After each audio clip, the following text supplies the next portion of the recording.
दिनै जिहेतु बे मिडिल जुनाय आन्चलिक सिङाव थानाय गोबां गामिया बे दिखारि दैमानि जिहेतु दिखारि दैमानि जिहेतु लोमसावनायाव गोबां खैफोद आफोदजों भुगिनो गोनां जादों। बेनि सायाव नोंथांमोना खौसेथि बर' सुबुं आफादनि जानानै मा खावलायनो सानो सरकारखौ? जोङो धेमाजि जिल्ला खौसेथि बर' सुबुं आफादनि जानानै जे दिनै जोंनि ओनसोलाव नैबे गेजेर जनाय हालामनि सिङाव थानाय बहुतखिनि गामिया दिनै दैबानाजों लोमसाव जानानै माखासे हालाय हाफायनि गेजेराव संसार जानानै दङ। जों दिनै खौसेथि बर' सुबुं आफादनि जानानै जों बेखौनो खावलायगोन जाहाथे गभर्नमेन्टआ बा सरकारा बा जोंनि जनप्रतिनिधिफ्रा जाहाथे नैबे ओनसोलाव जा दैनि समस्याजों जे बुसोम जानानै दङ बे दैनि समस्याखौ जाहाथे जोङो सरकारखौ आह्वान खालामदों, सरकारखौ जों अनुरद खालामदों जाहाथे नैबे जा दिखारि दैमानि जा समस्या बै समस्याखौ जाहाथे थाबैनो सुस्रांनायनि राहाखौ लानो थाखाय जोङो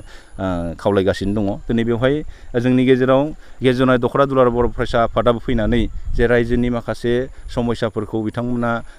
सोंफैदों जे बे नंगौ थारैनो नैबे ओनसोलाव गोबां बोसोर जुग बोसोर होनबाबो दिनै 50 बोसोरनि बारा नैबेहाय जोंनि रायजो राजाफ्रा संसार जाबोबाय। बे संसार जाबोनायाव दिनै फ्राय खावसे बाहागोआनो 12 दानाव 6 दानानो थारमाने दैबानाजों भुगिनानै थानो गोनां जायो। दा बेवहाय जोङो धेमाजि जिल्ला खौसेथि बर' सुबुं आफादनि जानानै जोङो खावलायदों, जोङो सावरायबाय थादों, जोङो एमएलए बिथांखौबो जोङो खावलायदों। दा एमएलए बिथांखौ जोङो गोबांबार नैबे जोंनि ओनसोलखौ परिदर्शन खालामनो थाखाय जों नायथिंनो थाखाय जों बिथांखौ खावलायबाय थादों। बिथाङा हयथ' टाइम होनो हायाखै, अब्लाबो जोङो खावलायबावगोन जाहाथे बिथाङा फैनानै जे जोंनि नैबे ओनसोलाव थानाय नैबे ओनसोलाव रायजो जानाय जाहाथे जोंनि रायजो राजाफोरखौ बासायनानै लाखिनायनि सार्थआव नैबे जा दैमानि समस्या बै दैमानि समस्याखौ थाबैनो जाहाथे सिथायै मोनसे समाधान खालामना होनो थाखाय जोङो आसाम सरकार आरो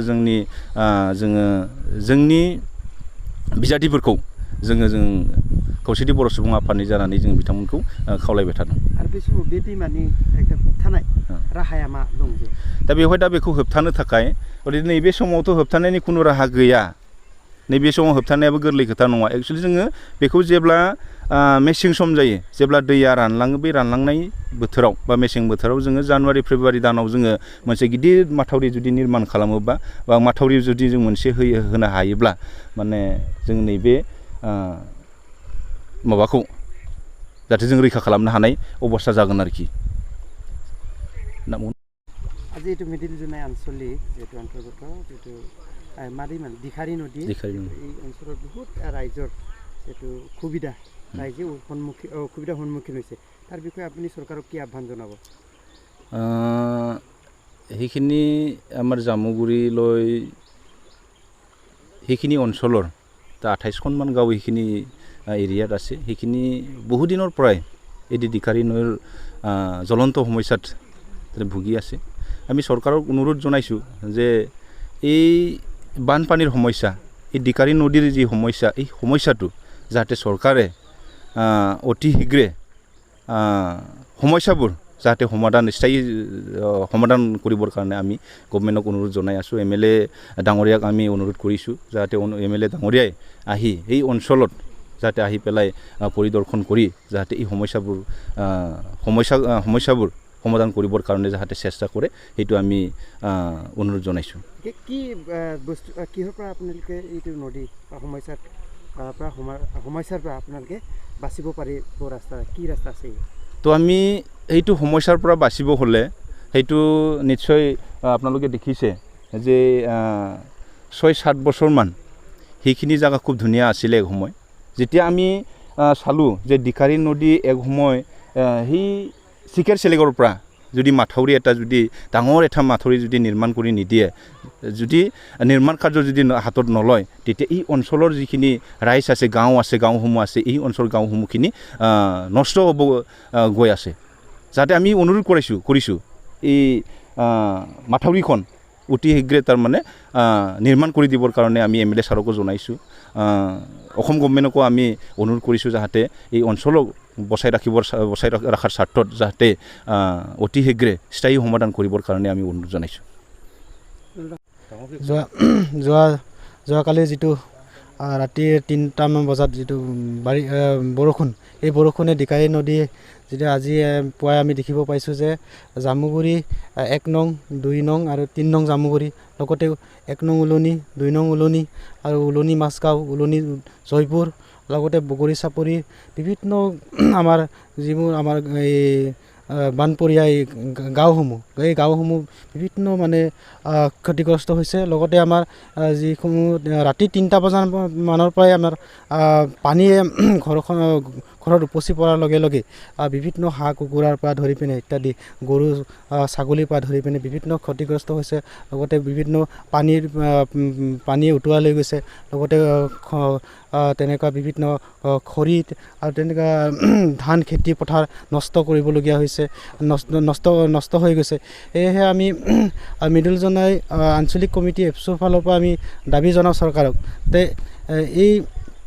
যিটো দিকাৰী নদী এটা ডাঙৰ এটা মথাউৰি লাগিব কাৰণ এই গাঁওসমূহ আগতে যোৱা বছৰবিলাকত যিটো ইমানখিনি পানী হোৱা নাছিলে কিন্তু আমি দেখিব পাইছোঁ যে দিকাৰী নদীৰ মাথাউৰি নথকাৰ কাৰণে কি হৈছে আমাৰ এই গাঁওসমূহ মানে বিভিন্ন গাঁওসমূহত গৈ পিনি দিকাৰী নদী ভাঙি তেনেকৈ মানে গাঁওসমূহত গৈ ঘৰ নষ্ট কৰিছে খেতিপথাৰ নষ্ট কৰিছে সা সম্পত্তি নষ্ট কৰিছে সেয়ে আমি দাবী জনাইছোঁ যে অসম চৰকাৰক অনুৰোধ জনাওঁ যে এটা বৃহৎ এটা দিকাৰী নদীৰ ওপৰত নদী বান্ধ দি যদি সংৰক্ষণ নকৰে তেনেহ'লে আমি এই গাঁওসমূহ আমি বচাব নোৱাৰিম সেয়ে আমি দাবী জনাওঁ কমিউনিকেশ্যন ক্ষেত্ৰত আমাৰ ইয়াত ক'বলৈ গ'লে বিভিন্ন মানে দিকাৰী নদীৰ পানীয়ে বিভিন্ন এই গাঁওসমূহত আহি পিনে বিভিন্ন ৰাস্তাসমূহ মানে চূৰ্ণ বিচূৰ্ণ কৰি পিনে এতিয়া আমি ক'বলৈ গ'লে মানে নাও নহ'লে ইয়াত মানে আমি ক'লৈকো মানে যাব নোৱাৰোঁ কাৰণ ইয়াত ক'বলৈ গ'লে ইয়াত নাওসমূহ তেনেকুৱা ব্যৱস্থা নাই কাৰণ এইখন অঞ্চল মানে একদম মানে দুখীয়া গৰীব তেনেকুৱা সেইকাৰণে কোনো এটা ব্যৱস্থা নথকাত মানে অতি তাৎপৰ্যজনক বিষয় যে কোনো মানে তেনেকুৱা মানে ৰাতিৰ ভিতৰতে কেনেকৈ মানে পানী আহি পিনে যে ঘৰখন নষ্ট কৰে কোনেও গম নাপায় তেনেকৈ শুই থকা অৱস্থাতে কেতিয়াবা পানী হয় আৰু বিভিন্ন সা সম্পত্তি নষ্ট কৰি তেনেকৈ পেলায় সেয়ে আমি এই কমিউনিকেশ্যন ক্ষেত্ৰত বহুত অসুবিধা হৈছে আৰু ক'ৰবালৈ যাবলৈ গ'লে আমি মানে তেনেকৈ নাও নহ'লে মানে ক'তো যাব নোৱাৰা হৈ গ'ল আজি এইখিনি সমস্যাত বা বানপানীৰ সমস্যাত আপোনালোকক এই অঞ্চলৰ প্ৰতিনিধিবোৰ পঞ্চায়ত প্ৰেচিডেণ্ট বা বিভিন্ন MSC বা আমাৰ বিধায়ক MLA তেখেতলোকে আপোনালোকৰ খবৰ এনেধৰণৰ অসুবিধাত তেখেতলোকে খবৰ লৈ পাইছে নাই আজিলৈ ক'বলৈ গ'লে বহুত দুখৰ বিষয় যে আমাৰ এই অঞ্চলত বিভিন্ন প্ৰতিনিধি আছে জনপ্ৰতিনিধি আছে কিন্তু জনপ্ৰতিনিধিৰ ভিতৰত আমাৰ 1 নম্বৰ লালি সমষ্টিৰ MSCৰ জেনেৰেল মেম্বাৰ তেখেতে ইতিমধ্যে আহি ৰাইজক অলপ খবৰ লৈছে সেয়ে আমি তেখেতক আমি ধন্যবাদ জনাইছোঁ তেখেত ৰাতিৰাম বসুমতাৰী ডাঙৰীয়া যে এইখিনি দুখৰ সময়ত তেখেতে ৰাইজক আহি পিনে অলপ তেখেতে গাঁৱৰ পৰিস্থিতিৰ বুজ লৈছে সেয়ে আমি তেখেতক আমি ধন্যবাদ জনাইছোঁ লগতে আমি ইয়াত পঞ্চায়তৰ প্ৰতিনিধিসকল আছে লগতে আমাৰ MLA আছে তেখেতলোকক আমি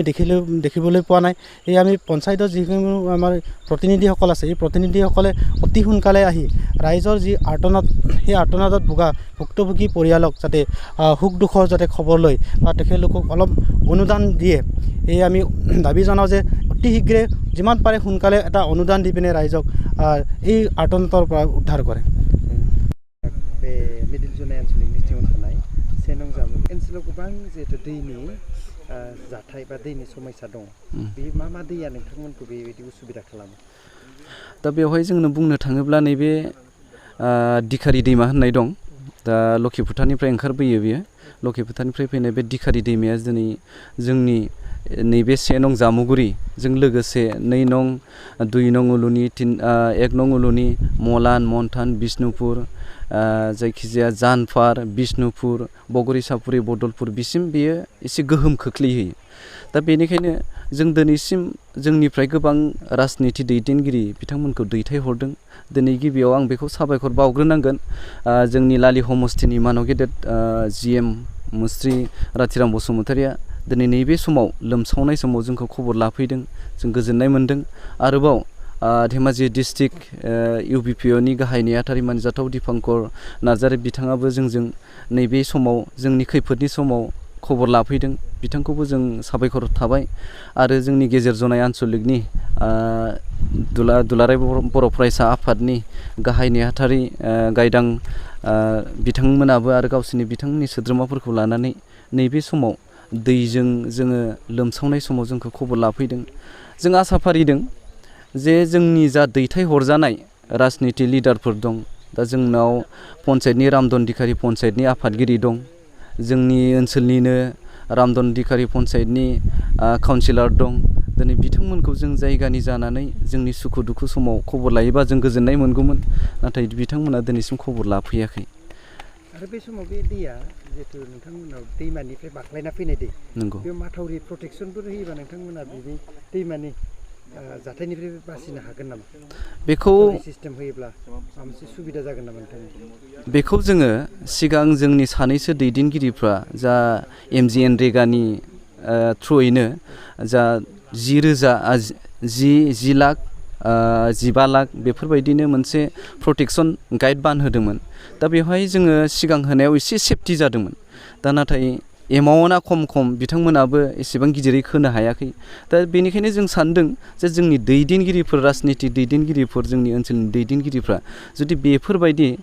गिदिर एमाउन्टनि बा 1 करोड़ बा 50 लाखसोनि गिदिर स्किम लाबोनानै रेगायानो जा जिखियानो जा काउन्सिलानो जा जिखि जाया स्किम खालामनानै जोंखौ प्रटेक्सन होयोबा जों गोबां गामियानो बेहाय 20-30सो गामियानो रैखा मोनो आरोखि ओमफ्राय बे ओनसोलनि बे गामिनि फरायसाफोरनो थांलाय फैलाय जिथु लामाफ्रा बायजोबबाय बेयाव नोंथांमोना बे फरायसा हान्थामेलाफोर बा हाथाय बाजार जानाय हान्थामेलाफोर बायदि खैफोदनि जिहेतु जेंनाखौ सुस्रांनो थाखाय नोंथांमोना लामा सामानि थाखाय माबायदि खैफोदाव भुगिनांनो गोनां जायो जों दिनै बेखौथ' जेब्लानिफ्राय बे गामिया गायसनजेनदोंमोन बैनिफ्रायनो जों दिनै गोबां खस्थ'आव दं दा नोंथांमोना नुनो मोनगोन नैबे दालां बे गामिनिफ्राय 20-25सो गामि दं बे गामिनि टटेलि रायजो राजाफ्रा जोंनि बेहाय जामुगुरियाव बादुला सेन्टार होननाय दं बेहाय मंगलबाराव मोनसे उइकलि माने सप्ताहिक बाजार जायो बेहाय फैनो दिनै बिथांमोना गोबां खस्थ' जादों दै बारनो हाया फरायसुलिनि खोथाखौ बुङोब्लाथ' जोंनि गेजेर जनायाव 1 नं उलुनियाव मोनसे गेजेर फरायसालि दं दा बेवहाय जों दिनै लकडाउनखायसो क्लास गैयैखायसो एसे मोजां जादों गोबां बोसोर लकडाउननि सिगांनिफ्राय बे जायगानि फरायसुलिफ्रा गोबां खस्थ'जों मोगा मोगि जानानै माने फरायसालियाव थांलाय फैलाय सोरबा मालाबा थांनो हायो सोरबा मालाबा थांनो हाया होमबा बेफोरबायदि खस्थ'जों मोगा मोगि जानानै गोबां एसे जोंनि गोरिब आबादारिफ्रा एसे खस्थ'जों सोलिगासिनो दं आरोखि फरायसुलिफ्रा दा बेवहाय जों सानो जे जोंनि दैदेनगिरिफ्रा जोंनि राजनितिक दैदेनगिरिफ्रा जे जोंखौ अनोब्ला जे जोंखौ नायोब्ला जोंनि नेक्स्ट जेनेरेसनखौ जे फरायसुलिफोरनि भबिष्यतखौ नायनानै जे बेहाय जोंनो मोनसे मोजां कन्डिसन खालामना होयोब्ला जे जों गोजोननाय मोनगौमोन आरोखि